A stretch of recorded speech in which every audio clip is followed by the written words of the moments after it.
Dear friends, इस video में हम देख रहे हैं इकोनॉमिक्स का सॉल्यूशन जो आपका 2020 एग्ज़ाम का क्वेश्चन पेपर है उसका फुल सॉल्यूशन देखेंगे। इसमें आपके सभी विषय के सॉल्यूशंस अपलोड कर दिए गए हैं। अगर कोई एक आधा विषय जो रह गया है उसको भी बनाया जा रहा है, उसका सॉल्यूशन, और कंप्लीट बनाने के बाद में उसको भी अपलोड कर दिया जाएगा।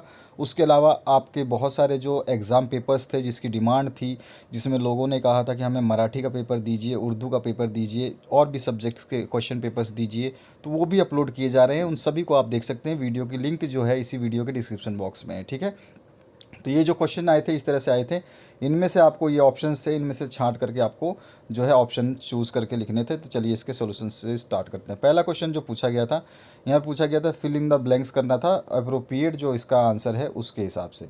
तो micro economics is a dash equilibrium approach, तो किसका है? Partial equilibrium approach. ये इसका आंसर हो गया, रेड कलर में हाईलाइट किया गया है। सेकेंड है income elasticity of demand for inferior goods is dash, तो नेगेटिव होता है हमेशा। इन्फीरियर गुड्स के लिए नेगेटिव आएगा, आंसर क्या आ जाएगा? नेगेटिव। थर्ड है आपका investment made by the government is investment, कौन सा इन्वेस्टमेंट होता है? तो ऑटोनोमस होता है। क्यों होता है?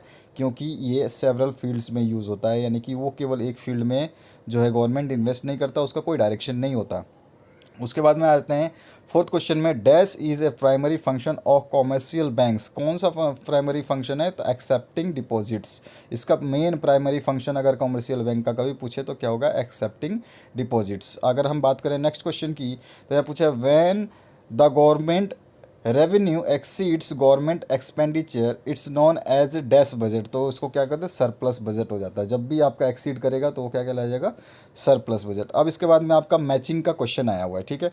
अब मैचिंग के क्वेश्चन में सबसे पहला जो मैचिंग में है, पेन एंड इंक जो है इसको मैच करना था, तो पेन एंड इंक जो है मैच हो जाएगा आपका जॉइंट डिमांड से, ठीक है। इसके बाद में दूसरा है परफेक्ट इलास्टिक सप्लाई, इसको हमें करना है 7 नंबर से, वर्टिकल सप्लाई कर्व होता है इसका। उसके बाद में सी ऑप्शन जो है रिवार्ड ऑफ एंटरप्रेन्योर, तो वो क्या होता है? रिवार्ड हमेशा प्रॉफिट होता है, इसको नंबर 2 से कर देना है। फोर्थ जो है यानी कि डी है इनकम मेथड, इनकम मेथड जो है आपका आ जाता है factor and cost method, first वाले से कर देंगे।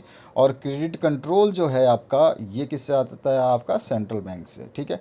तो ये सारी चीज़ें आपको जिस कलर का जो ये आंसर है उस कलर का यहाँ पे आंसर लिख दिया गया है। तो आपको ध्यान रखना है, जैसे ये ब्लू कलर में तो इसका आंसर ब्लू कलर में है, ये आपका पिंक कलर में तो इसका आंसर इधर पिंक कलर में, ठीक है। जो आपके ब्लैक कलर के हैं ये आंसर आपके गलत हैं, इनको नहीं करना था। आगे बढ़ते हैं सेक्शन सी की तरफ। इसका से आपका जो है state whether the statement are true और फॉल्स, तो ये आपको बताना है। तो इसमें से आपको बताने हैं, तो सबसे पहले हम बताते हैं कौन से स्टेटमेंट ट्रू हैं और कौन से फॉल्स है। सबसे पहला, demand for luxurious good is inelastics, बिल्कुल सही है। उसके बाद में supply is indirectly related to the price, false है। सप्लाई इनडायरेक्ट नहीं होता है, डायरेक्टली होता है, ठीक है। उसके बाद में under perfect competition products are not homogeneous, ये भी फॉल्स है, परफेक्ट में होमोजीनियस होते हैं। Estimation of national income is possible with the help of money, बिल्कुल ट्रू है ये स्टेटमेंट, क्योंकि एस्टिमेशन ऑफ नेशनल इनकम की बात करना है तो वो किसके हेल्प से होगा? मनी की हेल्प से ही होगा। और commercial bank are the backbone of the modern economy, बिल्कुल कमर्शियल बैंक के थ्रू ही ये सब कुछ जो है आपका करता धरता चल रहा है। उसके बाद में the central bank does not act as a lender of last resort for the commercial banks, ये फॉल्स हो जाएगा, ठीक है। वो जो है इसमें central bank does not act, यहाँ पे एक्ट होना चाहिए था, नोट नहीं होता तो ये ट्रू हो जाता, अगर नोट लगा दिया तो ये फॉल्स हो जाएगा। इसके बाद में डिफाइन और explain the following concept, any 3 आपको करने हैं, हमने सारे किए हैं तो आपको दिक्कत नहीं होगी।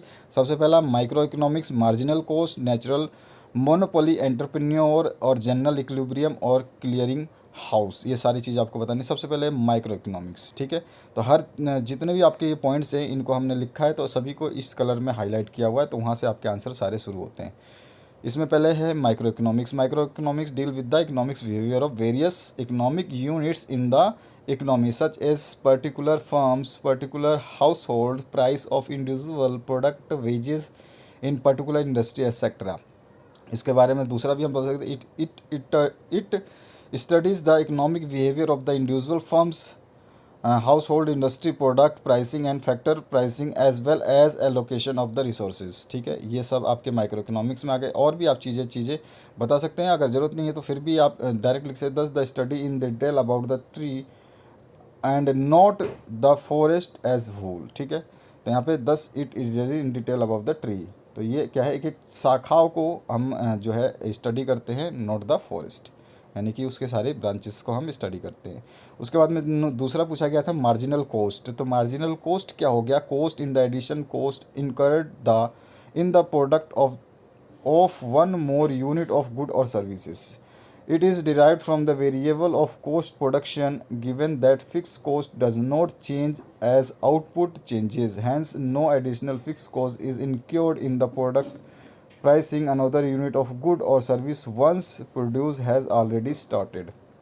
मार्जिनल कॉस्ट में क्या हो गया, मार्जिनल कॉस्ट हो गया आपका additional cost incurred in the production of one more unit of a goods और सर्विस, ठीक है। इसको हम उसके अंदर इंक्लूड कर देते हैं। आगे बढ़ते हैं नेचुरल मोनोपोली। तो नेचुरल मोनोपोली क्या होता है, नेचुरल मोनोपोली में क्या होता है, तो power acquired by a firm due to natural advantage such as good location, control over scarce sources, etc. Normally, monopolist would change the higher price of goods. To main objective of natural monopolist in is to maximize the profit. ये इनका main क्या है, natural monopoly में इनका maximise करना, profit को maximise करना इनका काम है। इनके अलावा वो चीज़ वहाँ पे दूसरे के पास नहीं मिलेगी। एंटरप्रेन्योर क्या है, entrepreneur is the person who plans organise direct and control the process of production. अब इसके बारे में और भी चीज़ें आप लिख सकते हैं, तो इस तरह से आपको बताना है, ठीक है। आगे हम बात करेंगे जनरल इक्विलिब्रियम की। तो यहाँ पर आगे आ जाते हैं जनरल इक्विलिब्रियम में। जनरल इक्विलिब्रियम क्या होता है, deal with the behaviour of demand supply and price in the whole economy, ठीक है। ये बिहेवियर कौन सा है, डिमांड सप्लाई और प्राइस, तीनों में ये बहुत पूरी तरह से डील करता है, ठीक है।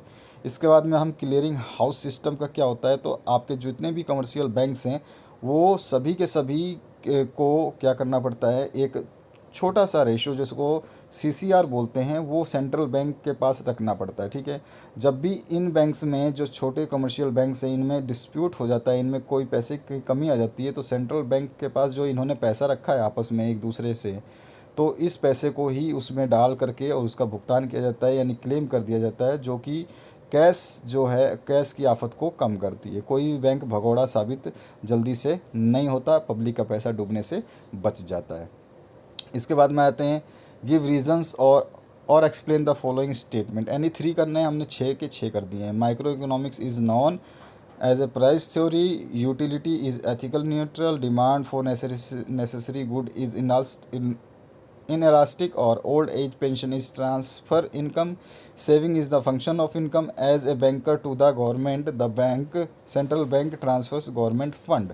ये 6 के 6 है, इनको हम यहाँ पे करते हैं। देखिए सबसे पहला है micro economics is known as price theory. तो सबसे पहले माइक्रो इकोनॉमिक्स प्राइस थ्योरी क्यों कहते हैं इसको, तो क्योंकि ये जो है आपको गुड और सर्विसेज दोनों के बीच में क्या करता है, ये आपको एक रिलेशन देता है, ठीक है। और यही है ना पूरे फैक्टर को डिसाइड करता है। तो प्राइस जो है वो कैसे कैसे डिटरमाइन किया जाएगा वो इसके अंदर हम पढ़ते हैं, इसीलिए हम इसको बोलते हैं नॉन एज प्राइस थ्योरी। दूसरा जो है इसमें पूछा गया यूटिलिटी इज़ एथिकल न्यूट्रल। तो यूटिलिटी मतलब क्या हो गया कि ऐसी ज़रूरत की सेवाएं जिसकी हमें आवश्यकता तो है, लेकिन ना तो हम उसको अच्छा बोल सकते हैं, ना बुरा बोल सकते हैं, ना मोर्टल बोल सकते हैं, ना इम्पोर्टल बोल सकते हैं, वो किसी भी तरीके से यूज़ किया जा सकता है, इसीलिए उसको न्यूट्रल ही बोला जाएगा। जैसे कि एग्जांपल के थ्रू आप समझ पाएंगे, एक नाइफ़ जो है यानी कि चाकू आप अपने घरों में सब्जी काटने के लिए भी रखते हैं और फल काटने के लिए भी रखते हैं, लेकिन उसी चाकू से एक किलर जो है किसी को मार सकता है, काट सकता है, खून कर सकता है, तो वो चीज़ें आपका जो न्यूट्रल में माना जाएगा। Demand for necessary good is inelastic. तो demand for necessary good inelastic कैसे हो जाएगा, डिमांड फॉर जैसे कि आपको ये आपका पेट्रोल है, ठीक है, पेट्रोल है, ये आपका इसका बढ़े चाहे घटे उससे कोई फ़र्क नहीं पड़ता, क्योंकि इसको आपको डलवाना ही है अगर आपको व्हीकल चलाना है, तो ये इन इलास्टिक में आ जाएगा, ठीक है। इस तरह से आपको बताना होगा। नेक्स्ट जो है आपका old age pension is transfer income. Old age pension क्या होता है कि जब भी देखिए आप कभी भी काम करेंगे तो आप काम करते करते आपको अपनी सेवाएं देनी पड़ेंगी, सेवाएं दोगे यानी कंट्रीब्यूट करोगे कुछ ना कुछ अपने हिस्से को, तो बाद में आपको जो है गवर्नमेंट उस हिस्से में से कुछ हिस्सा आपको पेंशन के रूप में देगा जब आपकी नौकरी नहीं रहेगी। यानी कि वो जो पेंशन है वो आपके अकाउंट में ट्रांसफ़र करेगा गवर्नमेंट। तो इसीलिए बोला है old age pension is transfer income. तो वो क्या होता है, वो receive by person after retirement, therefore old age pension is transfer income. उसके बाद में सेविंग फंक्शन की बात करें तो सेविंग फंक्शन में क्या होता है, सेविंग फंक्शन में जनरली क्या होता है कि आपका जो टोटल सेविंग्स और इनकम है ये दोनों क्या होते हैं, एक दूसरे से लिंकअप होते हैं। यानी कि आपकी जैसे जैसे इनकम बढ़ेगी वैसे वैसे आपकी सेविंग भी बढ़ेगी, और जैसे जैसे इनकम कम होगी वैसे वैसे आपकी सेविंग भी कम होगी। तो जैसे अगर देखें हम यहाँ पर नॉर्मली ये इनकम है आपका ऐसे इस तरह से बढ़ रहा है, ठीक है, इस तरह से बढ़ रहा है, ऐसे बढ़ता जा रहा है। और इसी तरह से आपकी सेविंग है जो इस तरह से बढ़नी चाहिए। तो सेविंग ज़रूरी नहीं है कि जितना ये स्ट्रेट बढ़ रहा है ऐसी सेविंग आपकी डायरेक्ट बढ़ जाए, ज़रूरी नहीं होता। तो इसमें क्या होता है आपका कि आपकी सेविंग स्लोली स्लोली बढ़ती है बढ़ती है बढ़ती है, जितना ये बढ़ेगा उतनी ये बढ़ती जाएगी, इस तरह से बढ़ता जाता है, ठीक है। आगे बढ़ते हैं। A bankers bank to the government of the government the central bank transfers government funds. तो इसका आंसर आपको देना है सेंट्रल बैंक के बारे में। तो इसका आंसर आप इस तरह से लिखेंगे, देख लीजिए आप आराम से, और वीडियो को पॉज करके आप पूरा कंप्लीट सॉल्यूशन देख लेना। मेरे पास थोड़ा सा समय कम है क्योंकि आपके और भी क्वेश्चन पेपर्स रह रहे हैं, और कुछ 2-4 बोर्ड्स जो है स्टूडेंट्स वो भी काफ़ी परेशान हैं, उनको भी कुछ सॉल्यूशंस चाहिए। तो मैं फटाफट यहाँ पर जो तीसरा क्वेश्चन है इसमें ए पार्ट में पूछा गया है, कोई भी 3 आपको जो है उसमें डिफरेंस बताना है, जो इंडिविजुअल डिमांड और मार्केट डिमांड में, और एक्सटेंशन इन सप्लाई और कॉन्ट्रैक्शन इन सप्लाई में, स्लाइसिंग मेथड और लंपिंग मेथड में, और पर्सनल इनकम और personal disposable income, full bodies coins and token coins, और उसके बाद में डायरेक्ट और इनडायरेक्ट टैक्स। ठीक है, ये 5-6 में से केवल 3 आपको बताने हैं, मैंने सारे बताए हैं। सबसे पहला क्वेश्चन है इंडिविजुअल डिमांड मार्केट डिमांड, ठीक है। तो सबसे पहले इंडिविजुअल डिमांड और मार्केट डिमांड आमने सामने लिखे हुए हैं, इनको मीनिंग के बेसिस पे, प्रेजेंटेशन, फैक्टर ऑफ एक्टिंग और स्कोप, इन सभी के बेसिस पे आप अंदर डिफ्रेंशिएट कर सकते हैं, ठीक है। आगे बढ़ता हूँ मैं। नेक्स्ट जो आपका extension of supply and contraction of supply के बारे में आपको डिफरेंसेस बताने हैं। तो यहाँ पर इस तरह से आप इसके जो है डिफरेंसेस बता सकते हैं, टेबुलर फॉर्म में बताएंगे तो ज़्यादा बेटर रहेगा ताकि एग्जामिनर आराम से आपको मार्क्स दे दे। उसके बाद में स्लाइसिंग एंड लंपिंग मेथड की बात आई थी, तो इसमें भी आप इस तरह से डिफरेंस बता सकते हैं, इसमें ज़्यादा नहीं है इसलिए आप इसको डायरेक्ट इस तरह से लिखेंगे। नेक्स्ट जो हो जाता है पर्सनल एंड डिस्पोजेबल इनकम, उसको आप बताना चाहेंगे तो इस तरह से आपको बता देना है, ठीक है। ये पूरा का पूरा है जो आप आराम से सॉल्यूशन को क्या करेंगे, वीडियो को पॉज करके आराम से देखेंगे, ठीक है। इसके अलावा जितने भी आपके सॉल्यूशंस हैं सभी विषय के अपलोड कर दिए गए हैं, और कोई बचा हुआ होगा वो भी अपलोड हो रहा है। और आपको इसी वीडियो के डिस्क्रिप्शन बॉक्स में जाना है, 12th क्लास की प्लेलिस्ट खोलनी है, उसमें सब कुछ मिलेगा आपको, A to Z everything. Repeater exam के क्वेश्चन पेपर, मेन एग्ज़ाम के क्वेश्चन पेपर 2019 के 2020 के सारे, उनके सॉल्यूशन भी यहाँ पर आपका आ गया है। Full bodies money and token coins, तो इसके बारे में ये पूरा टेबुलर फॉर्म में दिया गया है, इसको आप जो है इस तरह से बनाएंगे और इस तरह से ही आप इसको याद रखेंगे, ठीक है। इसके बाद में डायरेक्ट एंड इनडायरेक्ट टैक्सेस की बात की हुई है, तो इसके बारे में भी आप अपने meaning, example, principle of equity, इस तरह से लेकर के आप शेयर्स ऑफ टैक्सेस जो है इनके बेसिस पे डिफ्रेंशिएट कर देंगे। इसके बाद में इसका बी पार्ट जो है इसमें पूछा गया right short notes of any two. यहाँ पे 4 दिए हैं, आपको कोई भी 2 बताने हैं, इनमें से हमने चारों बता दिए। Importance of micro economics, geometrical method of measuring price elasticity, features of pure competition, qualities of A entrepreneur, ठीक है। तो ये आ जाते हैं यहाँ पर। इंपॉर्टेंस ऑफ माइक्रो इकोनॉमी आपको बताने हैं, बहुत सारे फीचर इंपॉर्टेंस है, तो आपको कौन सा सही लगता है वो आप लिख सकते हैं। देखिए यहाँ पर बहुत सारे हैं, ये भी है, ये भी है, ये भी है, तो 8-10 तरह के हमने लिख दिए, आपको जो याद करना है वो आप याद कर सकते हैं, ठीक है। Understanding the work of the economy, उसके बाद में helpful in the efficient employment of resources, help in international trade, उसके बाद में बेसिस ऑफ वेलफेयर इकनॉमिक्स, और उसके बाद में helpful in understanding the consequence of taxation, tool for evaluating economic policies, उसके अलावा है construction and uses of models, बहुत सारे हैं। उसके बाद में नेक्स्ट जो आपसे पूछा गया है geometrical method measures the elasticity of demand, उसके बारे में आपको बताना है, ठीक है। तो उसके बारे में यहाँ पे लिखा गया है, इसको आप इस तरह से लिखेंगे। इसका नीचे वाला पोर्शन दिखा देता हूँ, इसका डायग्राम जो बनाना है, डायग्राम बनाना बहुत ज़रूरी होता है इकोनॉमिक्स में, उससे क्या आपको नंबर जो आपका थोड़ा बहुत गलत भी लिखा है तो आपको पूरे मार्क्स मिल जाने हैं, ठीक है, इस तरह से। और इसका ज्योमेट्रिकल मेथड है तो इसके स्टेप्स लिखने पड़ेंगे। तो सबसे पहले स्टेप्स में क्या आ जाएगा आपका city is zero at point B. पहले तो आप जब कर्व बनाएंगे उसके बाद में second point, third point, fourth point, fifth point, six point, इस तरह से इन पॉइंट्स को लिख करके ही आपको बताना होगा, तब जाके आपको पूरे नंबर मिलेंगे, क्योंकि इसमें ज्योमेट्रिकल मेथड पूछा गया है। ठीक है, तो ये सारा का सारा आपको लिखना ही लिखना होगा, इस तरह से आपको सारे लिखने हैं। ठीक है, तो एक एक पॉइंट आप देख सकते हैं, वीडियो को पॉज करके पूरा कंप्लीट सोल्यूशन समझ सकते हैं। इसके बाद में नेक्स्ट पूछा गया था फ्यूचर ऑफ प्योर कंपटीशन। तो फ्यूचर ऑफ प्योर कंपटीशन के बारे में आपको थोड़ा सा बताना है, और उसमें कौन कौन से परफेक्ट कंपटीशन में आ जाते हैं। Large number of sellers, large number of buyers, free entry and exit, homogeneous product, single pricing, ये सब चीज़ें इसमें आ जाती है। अब इसके बारे में हम थोड़ा थोड़ा डिटेल है जो है इसके बारे में दे सकते हैं, तो इस तरह से आपको दे देना है। पहला है ये लार्ज नंबर ऑफ सेलर्स, उसके बाद में large number of buyers, free entry exit हो जाएगा, होमोजीनियस प्रोडक्ट हो जाएगा, और इसके बाद में आपका जो है सिंगल प्राइसिंग हो जाएगी। ठीक है, तो इस तरह से आपको इसका आंसर लिखना है। उसके बाद में नेक्स्ट पूछा गया था क्वालिटीज़ ऑफ एन एंटरप्रेन्योर। ये तो क्वेश्चन जनरल है, बहुत नॉर्मली पूछा जाता है, तो ये मीनिंग दे देंगे, और क्वालिटीज़ जो है नीचे कौन कौन सी हो जाती है। एफिशिएंसी होती है, ऑर्गेनाइजेशन जो है वो उसकी एक क्वालिटी होती है, सुपरविज़न क्वालिटी होती है उसकी। उसके अलावा अगर हम बात करें तो पॉलिसी मेकर भी वो होता है एक तरह से।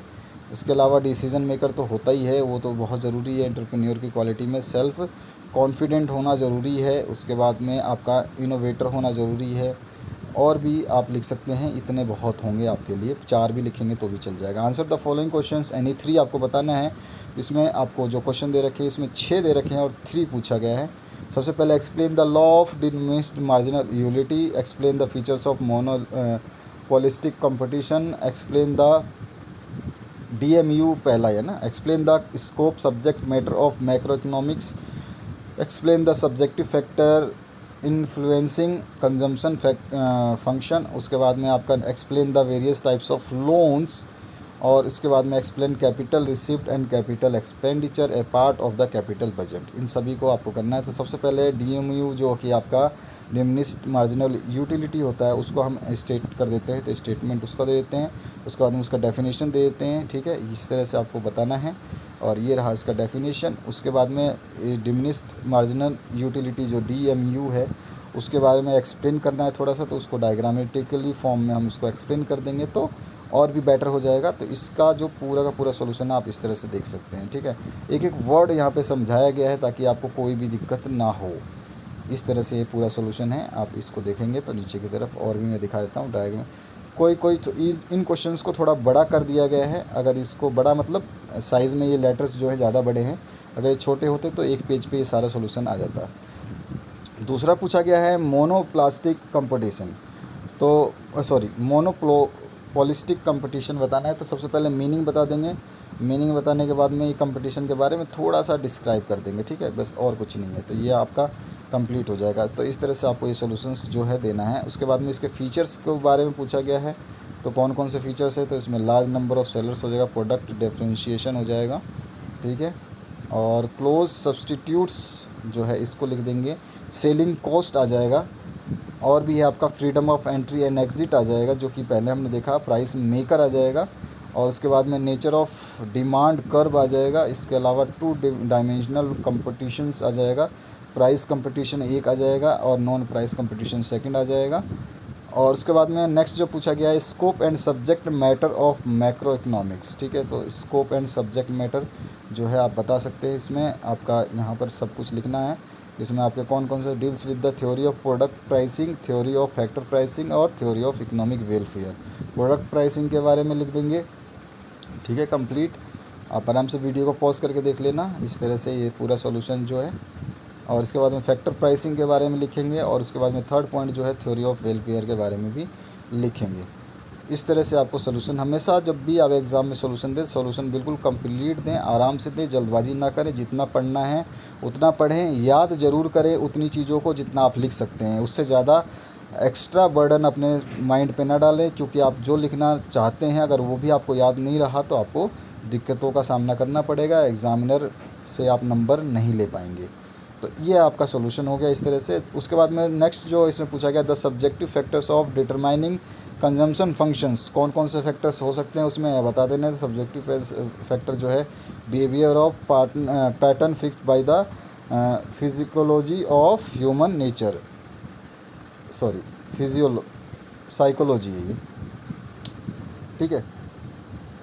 Behaviour of pattern fixed by the psychology of human nature. उसके बाद में सेकंड आपका the institutional arrangement of the modern social order and social practices relating to the behaviour pattern of business firm with respect to wage and dividend payment and retained earning and the institution controlling the distribution of income.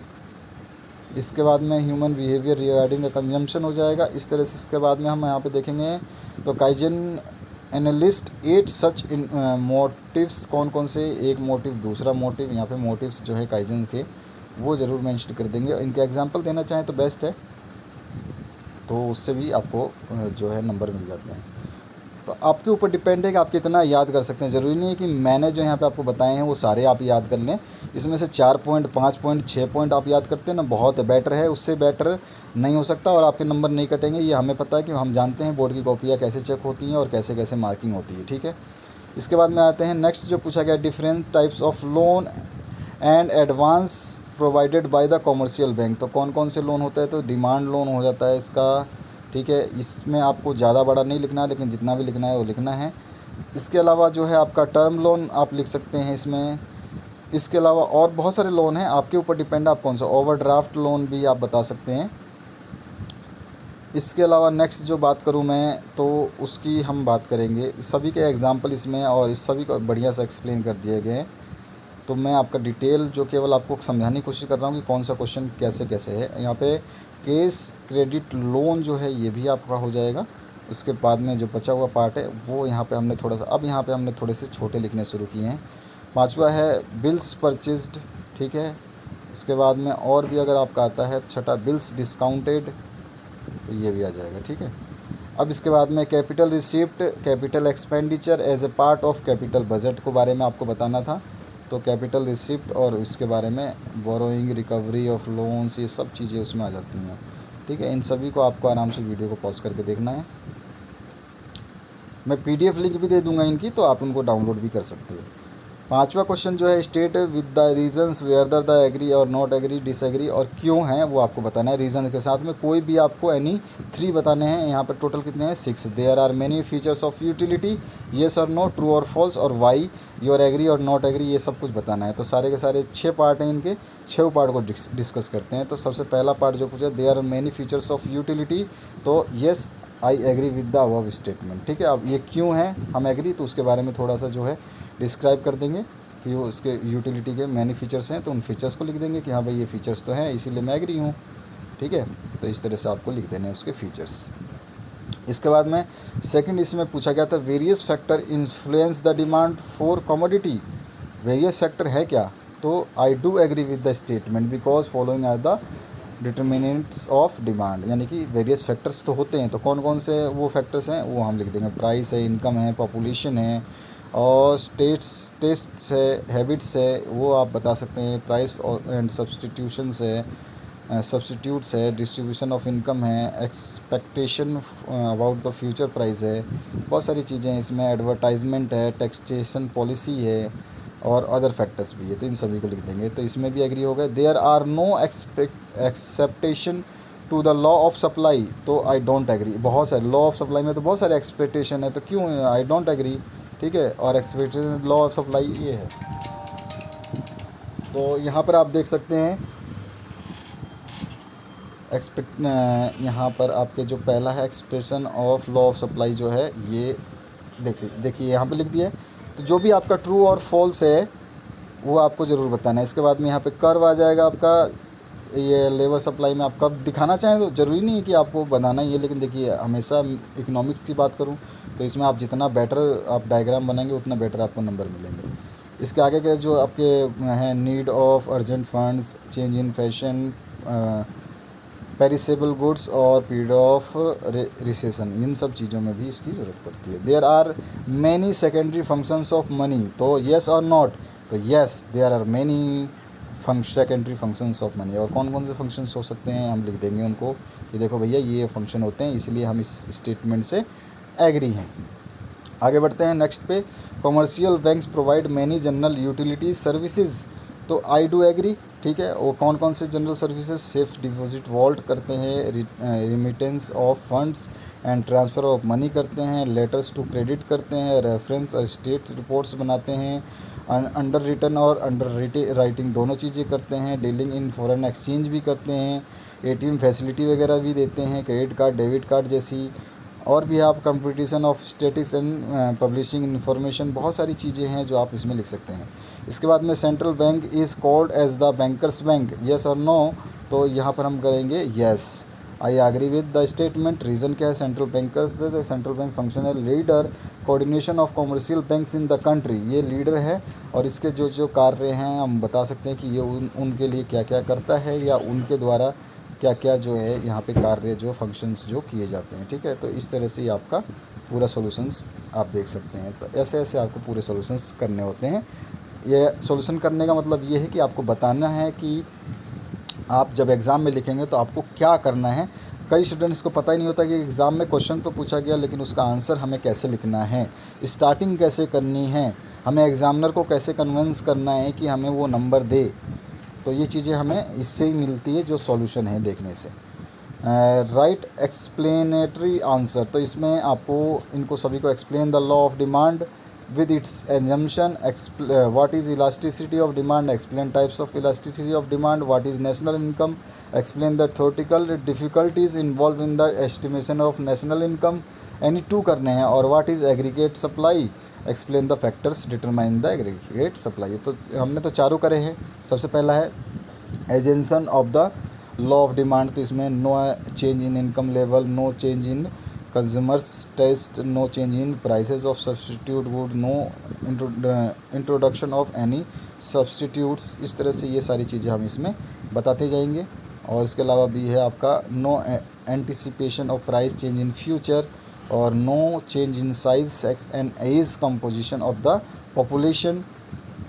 इसके अलावा no change in the taxation policy of the government.